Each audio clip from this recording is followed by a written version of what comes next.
Halo teman-teman, kita ketemu lagi. Kali ini kita akan belajar mengenai diskriminasi item.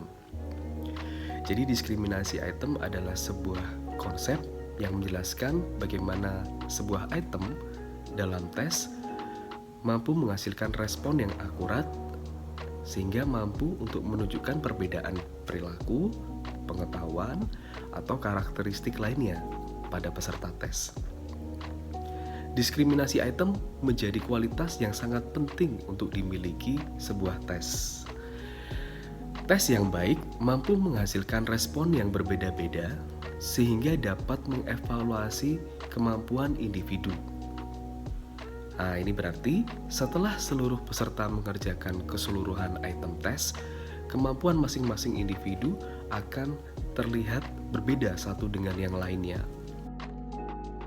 Indeks diskriminasi item atau disebut juga dengan indeks validitas item yang berfungsi untuk membedakan respon dari peserta tes dapat dilihat melalui beberapa kriteria.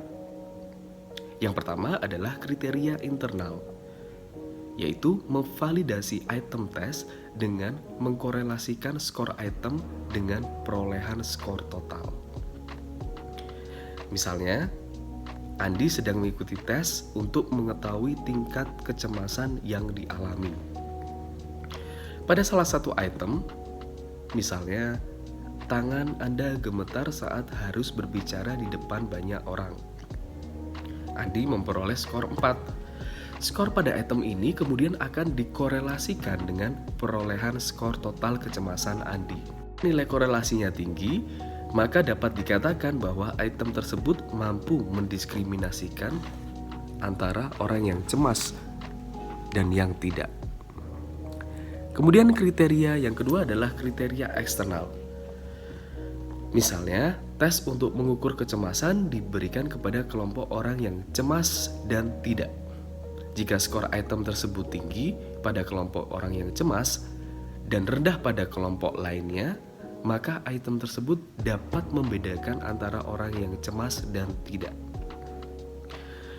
Kemudian yang ketiga adalah kombinasi dari kriteria internal dan eksternal.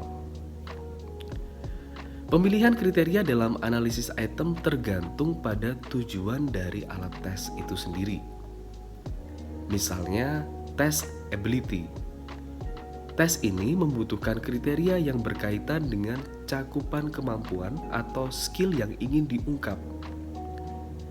Sementara pada personality test, tes ini membutuhkan kriteria yang berkaitan dengan sifat atau aspek perilaku yang ingin diungkap. Jika seseorang menggunakan kriteria eksternal untuk memvalidasi item, ini artinya validitas skor tes secara keseluruhan akan meningkat. Sementara jika menggunakan kriteria internal untuk memvalidasi item, maka homogenitas akan meningkat. Nah, dengan sendirinya, inter-item konsistensi juga akan ikut meningkat. Hingga kriteria internal akan sesuai jika digunakan untuk memvalidasi item pada tes yang bersifat homogen. Seperti misalnya alat tes depresi atau tes verbal yang merupakan konstruk unidimensional. Sementara untuk konstruk multidimensional seperti tes intelijensi yang memiliki bermacam-macam subtes, kriteria eksternal akan digunakan untuk memvalidasi item. Hal ini dikarenakan butir-butir item yang mengukur dimensi yang berbeda-beda tidak bisa dikorelasikan. Butir item perlu dikelompokkan sesuai dengan subtesnya yang lebih homogen, baru bisa dikorelasikan antar item. Oke teman-teman, sekian video kali ini. Kita akan lanjutkan di video berikutnya.